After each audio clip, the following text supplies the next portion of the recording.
Hello, hello. Okay, welcome into our module and our lesson about parenting differently than our parents did for us. And I'm really going to love teaching you guys this module, mostly because one, we're going to get into some nitty gritty nerd shit when we talk about human design. And there'll be a whole different video on that. If you're like, I don't want to learn more about the intricacies of that, I'm going to separate this into two different videos. But one of the major things that we begin to uncover as we grow and as we learn and as we decondition from patriarchy and capitalism is we don't want to do the same shit that our parents did. We don't want to be the type of parents that they were. Were there some things that they did that we kind of like enjoyed and maybe want to model? Yes. But for the most part, a lot of us feel heavily like, I'm not going to parent the same way my parents did to me. But it's like, how do I break away from that? How do I actually do something differently? Right? Because one of the most transformational decisions I ever made was changing the way that I parented and not parenting from a place of reaction or parenting from a place of rebellion, but from a place of design. Okay. Parenting by design is. It means that you're honoring the individuality of each of your children, of yourself, and using frameworks that make the invisible aspects of us as humans, making them visible. Okay. Parenting is not easy. It's one of the hardest things that I do every single day, and I run a business. Okay.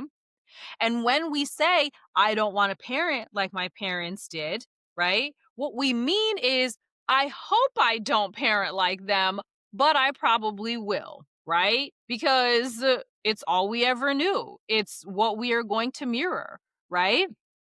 And why do we do that? Because our subconscious mind clings to what's familiar. We revert to old scripts, especially under stress. We just go back to the way that it was shown to us. And for me, I found myself repeating the very patterns that I resented.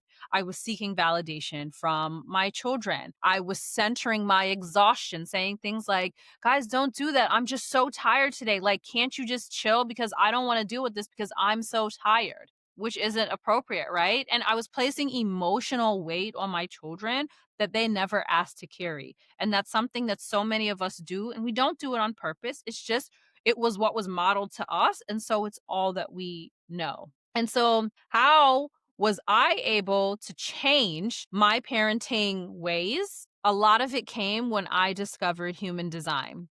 And human design, I didn't discover until my youngest was 2 years old.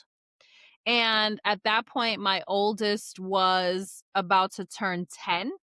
And so the whole first 10 years of my parenting journey, it felt like an uphill battle. It felt like I didn't know my children. It felt like, how do I not do the same damage that my parents did to me? But there's a belief that comes with parenting that there's no manual, right? And while there may not be one manual or one guidebook to guide us through parenting, there are maps. Human design, gene keys, astrology, other energetic systems are just that. They are maps. They show you who your child is at their core, right? Before they are conditioned, who they were born as and who they are here to be. And when I found this system, I felt two things. I felt relief and I felt responsibility. I felt relief because I was like, oh my God, I finally know what I need to do to help my children be the best versions of themselves. And I felt an immediate responsibility to rise to that challenge and parent them the way that they deserve to be parented. The thing about human design, and gene keys is another one of those things that you can use astrology too, but for me, I'm heavy on human design. And it's one of those things that once you discover this about yourself, you can't ignore it because it is so mind blowing. It is so fulfilling. You look at it and you're like, how does this thing know so much about me? It is the biggest permission slip that you will ever, ever, ever find for yourself and for your children. And so I immediately felt like I know what it is that my child needs. Now it's my responsibility to make sure that I parent them from this place and not from a place of reaction or my own trauma. It forced me to look in the mirror and figure out who I am, and it forced me to look at my children and say, "No, I'm not going to do this because some parenting book said, well, most children act like this." No, how does my child act? Let me look at their chart. Let me look at their data.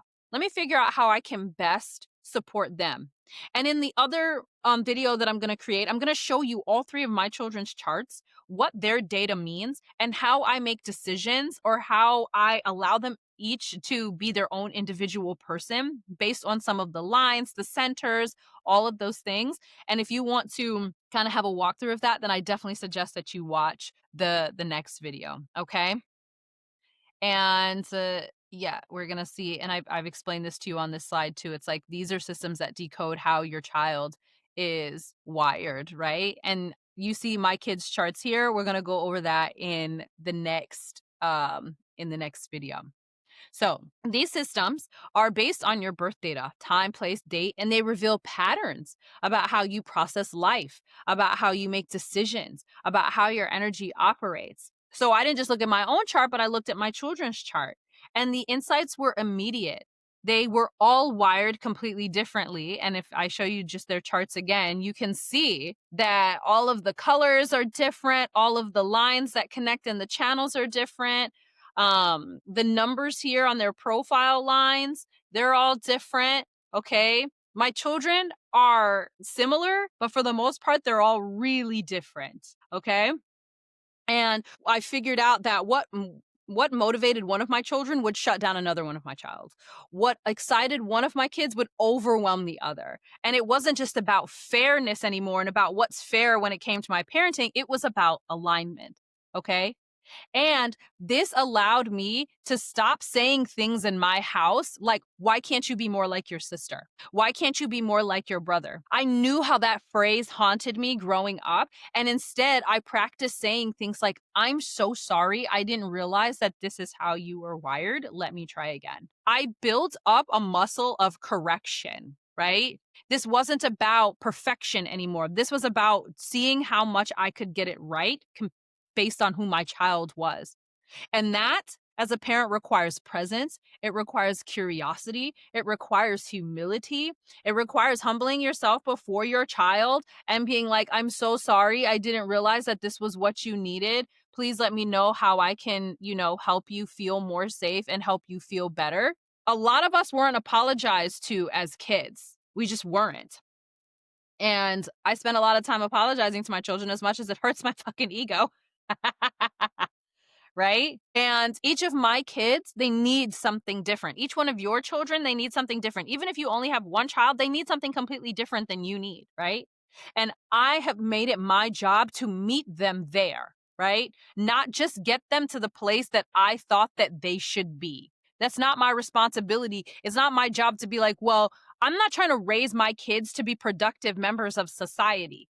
I'm raising them to choose themselves, to align with themselves, to seek their happiness. Because when they are in alignment and when they know who they are and they seek their own happiness, they naturally become productive members of society. They naturally want to do things for people. When I spent so much time feeling oppressed by my parents, I didn't want to do shit for anybody else. I didn't want to do things for other people because I was giving so much of who I thought I was supposed to be to other people. And I was never honoring myself. I was never doing what was necessary for me. Like little things like staying home. My mom was a generator. I'm a projector. She could always be outside. She didn't understand why I liked being home, why I liked sleeping, why I liked just refreshing. And that's because she had energy. I do not. Projectors do not create their own energy. And so she just didn't understand that. And she was just always forcing me to go outside, and I didn't want to be out there. Now, as an adult, I run a business from my house. I don't have an office space or anything like that. And I choose when I go outside because that's how I honor myself. And when I honor myself, that's when I can be the best for other people. And so when it comes to parenting differently than our parents did, one of the best things that you can do is figure out who your child is at an energetic level and lean the fuck in. Lean in, learn, research, figure them out. Okay? Do what you can to honor them, not to get them to be who you think that they should be, who society says that they should be, right? Learn their human design, learn your human design, figure out how you are different from them, get curious. Ask your children, what makes you happy? What lights you up? And again, I'll talk to you about some of the differences and how I even ask my children questions based on their design to help them feel in alignment. When we talk about parenting differently than our parents did for us, pause before reacting. Our parents were so emotionally dysregulated, all they did was react. So many of us laugh and joke about how, our parents were always fussing at us for not taking the chicken out of the freezer. Like it was our problem. But they were all of us, for some reason, were our parents were collectively raging about not getting the chicken out of the freezer. And it all came from a place of reaction. It was never from a place of like just pausing and realizing that perhaps they should have taken the chicken out of the fucking freezer when they left in the morning, right? But this is all part of dismantling from patriarchy and capitalism and not rushing and not feeling like you have to be everything to everyone, but honoring yourself, not exploiting yourself or your children to do what patriarchy and capitalism wants you to do, right? Practice your presence more than performance. Be here with your child, learning them, figuring them out, as opposed to who do you need to be in order to keep society moving forward, right? And normalize learning and unlearning in front of your kids. My kids see me thrive and they see me make mistakes. They see me try different things and then they see me figure out what sticks. And then because I embody that so publicly with them, nothing is weird in our house and they feel comfortable coming to me and asking me different things, knowing that I'm an expert on pretty much everything, right? Show them that. Show them flaws. Show them that it's okay. Don't put on a facade like you better than them. All right. Don't cut them out of adult decisions, telling them to mind their business or things like that. They're humans that deserve respect. They're going to turn into adults that are going to want to know what's going on around them. You don't want them to be caught off guard or out of, out of surprise. Teach them. Show what it's like, right? Show them what it means to actually take care of yourself. Don't just tell them, well, you need 8 hours of sleep. Model that shit. Don't just tell them, well, you should have a self-care day. Model it. Our children don't necessarily learn from what we speak at them. They learn from what they see us doing. It's how we learned. And it's the only reason why we are so hell-bent on parenting differently than our parents parented us. Because the behavior that was modeled for us, we don't want to model that for our kids. So how are you modeling this for your kids? How are you modeling different behavior? And one of the ways that I model different behavior is I honor my human design. I honor who I am. Every day when my husband picks the kids up from school and they come home, I'm usually in my bed working. That's where they know that they can find me because I model rest. And I told them how important it is. Okay. Model the things that you want your children to embody. Don't just fuss at them. Don't just fight with them. Okay. So this isn't as long and drawn out as some of the other modules because this is about embodiment at the finest level, and only you can understand embodiment and what you want your kids to know. The next video, again, I'm going to break down human design for you and what to look for in your children's chart so that you know how to parent them in their own way. And again, too, if you want a full breakdown of your own chart, of your children's chart, and how to best parent them, send me a message, send me a DM. This is something that you can hire me to do, okay? This is something that you can help me, I can help you bring into your life. I can help you bring into your business. All of my clients, my business owner clients, I parent them. I coach them all to their human design. And they all know their children's human design so that they can figure it out too. Okay. One of the most healing things that you can do for yourself and for your children is honor who they are, not who you want them to be. Okay. So in the discussion part of this section, I want to know, what habits have you caught yourself repeating that were of your parents? And what would it look like to parent by design instead of by default? What would parenting look like for you and for your children? How would it felt like for you if you were honored for who you were? How do you think your children would feel if you started to honor them for who they are? And I want to thank you so much for being here in this particular video and being open to transformation. I'll see you in the next one where we go into a lot more of the details.